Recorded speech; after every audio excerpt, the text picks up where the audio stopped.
Hello नमस्कार साथियों। आप सब लोग कैसे हैं? और आप लोगों को पता है कि मैं लगातार आप लोगों के लिए वीडियो बना रहा हूं जिसमें 10 से कंटेंट रिलेटेड है। तो आप लोग 10वीं की कक्षा में होंगे तो आप लोगों के लिए बहुत ही ज़्यादा फायदा देगा ये।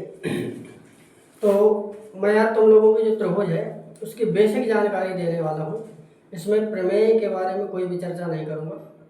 बेसिक जानकारी बिल्कुल, जैसे आप लोग बहुत सारे अभ्यासों को लगाते हैं, द्विघात समीकरण है या आप कभी कभार निर्देशांक की ज्यामिति को लगाते हैं, तो वहाँ पर आप लोगों से आ जाता है कि सिद्ध करिए कि ये समद्विबाहु त्रिभुज है, या आ जाएगा समबाहु त्रिभुज से सवाल आ जाता है। तो आप लोगों को बहुत सारी समस्याएं झेलनी पड़ती हैं अगर आप लोगों को त्रिभुज के बारे में बेसिक जानकारी नहीं है तो यहाँ पर मैं तुम लोगों को त्रिभुज की बेसिक जानकारी बताऊँगा। तो सबसे पहले समझते हैं त्रिभुज है क्या। तो त्रिभुज समझते हैं तीन भुजाओं से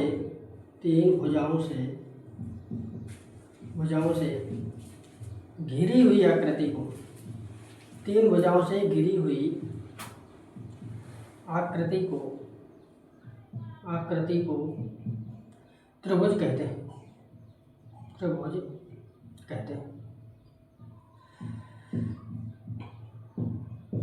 अगर तीन भुजाओं से घिरी हुई आकृति है तो त्रिभुज है। आपका एग्जाम्पल ही बनाकर बता देता हूँ। ये है त्रिभुज। इसमें तीन भुजाएं हैं, एक भुजा ए बी, एक भुजा बी सी है और एक भुजा है ए सी। इन तीनों भुजाओं में आप लोग देख रहे हैं कि आपस में जुड़ी हुई हैं, और जुड़ी हुई है इसका मतलब ये घिरा हुआ ये क्षेत्र है, तीन भुजाओं से घिरा हुआ क्षेत्र है, इसी को हम बोलते हैं त्रिभुज। तो त्रिभुज आपको समझ में आ गया होगा। और इसमें संबंधित कुछ बातें जानते हैं। त्रिभुज के जो अंतःकोण होते हैं ये अंतःकोण कहलाते हैं। तीन अंतःकोण होंगे इसमें और उनका योग 180 अंश होता है। आप इस बात को समझें। त्रिभुज के तीनों अंतःकोणों का योग, त्रिभुज के तीनों अंतःकोणों का योग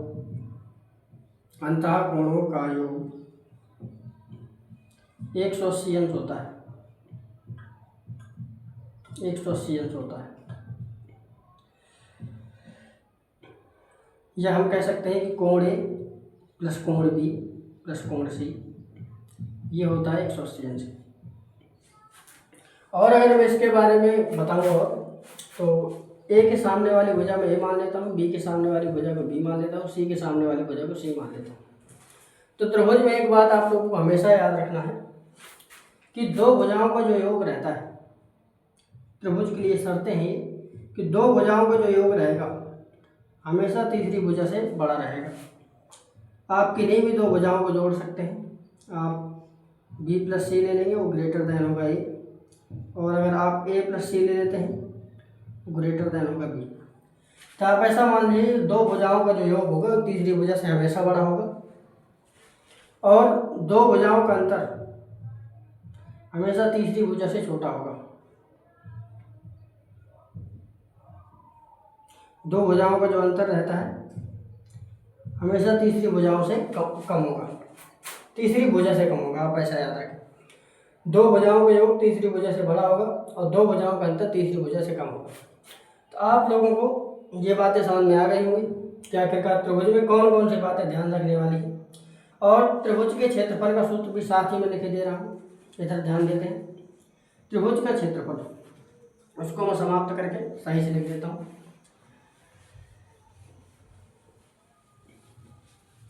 तो सबसे पहले अगर हमारे पास कोई त्रिभुज ए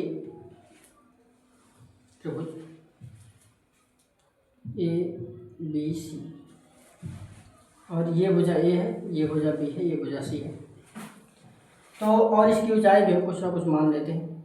ये ऊंचाई है, ऊंचाई हम इधर से भी निकाल सकते हैं, इधर से भी निकाल सकते हैं। तो इस त्रिभुज में सबसे पहले परिमाप अगर हम लोग निकालेंगे, परिमाप का सूत्र, तो परिमाप होता है जितने भी बाहरी भुजाएं हैं उनको जोड़ दिया जाएगा तो परिमाप होता है। ए बी और सी को जोड़ देंगे तो ये हो जाएगा परिमाप, और इसका मात्रक नॉर्मली हम मीटर लिखेंगे। और दूसरे नंबर में आता है इसका क्षेत्रफल। तो क्षेत्रफल का एक सूत्र होता है जिसे बोलते हैं 1/2 आधार गुणे ऊंचाई। आधार गुणे ऊंचाई। अब अगर हम आधार ए ले लेंगे तो ऊंचाई h हो जाएगी। अगर आधार बी करेंगे तो इधर वाला जो h होगा। अगर आधार हम इधर वाला सी लेंगे तो ऊंचाई h हो जाएगी। तो ऐसे करके इसका एक सूत्र हो जाएगा। भुजाओं के बेस से भी हम लोग त्रिभुज का क्षेत्रफल निकाल सकते हैं, उसको बोलते हैं हीरोन का सूत्र। तो इसको भी आप लोग यहीं पर ही नोट कर लेंगे। √S माइनस ए इंटू एस माइनस का बी इंटू एस माइनस का सी।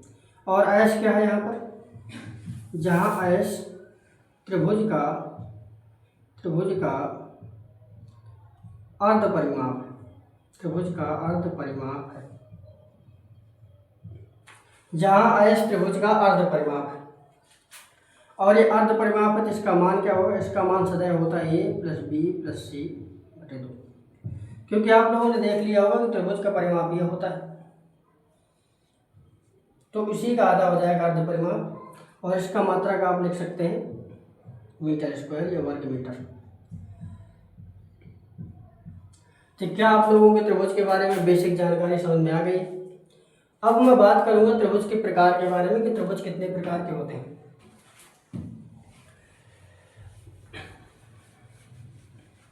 त्रिभुज के विभाजन में हम लोग 2 आधार रखते हैं।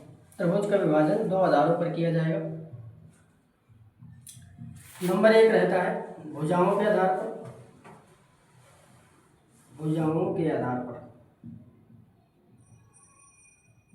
भुजाओं के आधार पर विभाजन रहेगा। नंबर दूसरे में जो विभाजन रहेगा वो रहेगा कोणों के आधार पर। कोणों के आधार पर। तो भुजाओं के आधार पर जो त्रिभुज होते हैं वो 3 प्रकार के होते हैं। नंबर 1 में रहता है समबाहु त्रिभुज।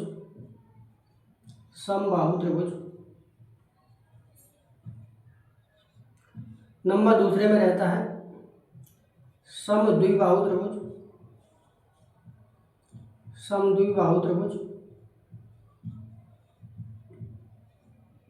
नंबर तीसरे में रहता है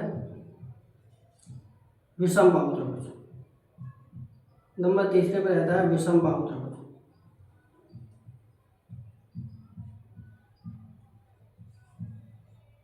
तो भुजाओं के आधार पर जो त्रिभुज होते हैं वो 3 प्रकार के रहेंगे, समबाहु त्रिभुज, समद्विबाहु त्रिभुज, विषमबाहु त्रिभुज।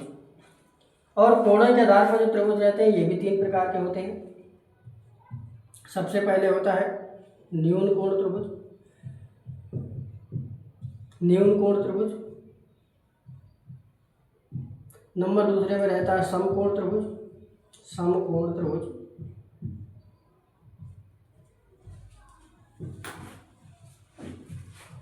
और नंबर तीसरे में रहता है अधिक कोण त्रिभुज। कोणों के आधार पर 3 प्रकार के त्रिभुज मिलते हैं। तो टोटल प्रकार अगर देखें तो 6 हो जाएंगे, 3 भुजाओं के आधार पर, 3 कोणों के आधार पर। अब छोटी छोटी बेसिक सी जानकारी यहाँ पर हम लोग जानेंगे, फिर मैं एक एक त्रिभुज की डिटेल में आप लोगों को वीडियो बनाकर बताऊंगा। तो सबसे पहले समबाहु त्रिभुज क्या होता है। तो समबाहु त्रिभुज का मतलब ये है कि जो भी त्रिभुज होगा उसकी सभी भुजाएं आपस में बराबर होंगी और उसके सभी कोण भी आपस में बराबर होते हैं, वो समबाहु त्रिभुज होता है। समद्विबाहु त्रिभुज में क्या होता है, समद्विबाहु त्रिभुज में जो त्रिभुज होगा उसकी 2 भुजाएं आपस में बराबर होंगी। कोई भी 2 भुजाएं बराबर हो सकती हैं और जो भुजाएं आपस में बराबर होंगी उनसे जुड़े हुए कोण भी आपस में बराबर होते हैं। ये समद्विबाहु त्रिभुज रहता है। और विषमबाहु त्रिभुज में क्या रहता है कि तीनों भुजाएं अलग अलग रहती हैं। ये भुजा इसकी माप अलग होगी, इसकी माप अलग होगी, इसकी माप अलग होगी, ये सब की माप अलग अलग होती है, तो विषमबाहु त्रिभुज होता है। न्यून कोण त्रिभुज में क्या रहता है, कोणों के आधार पर रहता है। तो प्रत्येक कोण 90 अंश से कम होता है। प्रत्येक कोण 90 अंश से कम होगा। 3 कोण रहते हैं, तीनों कोण 90 अंश से कम होते हैं, तो होता है न्यून कोण त्रिभुज। समकोण त्रिभुज में एक कोण 90 अंश का होता है और 2 कोण जो होते हैं वो न्यून कोण होते हैं। एक कोण 90 अंश का होगा और दो जो कोण होंगे शेष वो 90 अंश से कम के होते हैं। अधिक कोण त्रिभुज में एक कोण होगा वो ग्रेटर देन 90 अंश होगा और बाकी जो दो कोण रहते हैं वो भी न्यून कोण रहते हैं। न्यून कोण का मतलब 90 अंश से कम रहेंगे, आप लोगों को ध्यान देना। तो इतनी बातें आप लोगों को समझ में आ गई होगी। तो ये त्रिभुज की मैंने आप लोगों को बेसिक जानकारी दी है और जो नेक्स्ट वीडियो आएगा मैं एक एक त्रिभुज, समबाहु त्रिभुज है, समद्विबाहु त्रिभुज है और समकोण त्रिभुज है, इन 3 त्रिभुजों की जानकारी मैं दूंगा। तो आप लोग वीडियो को देख ले सही से और लाइक और सब्सक्राइब जरूर कर दें।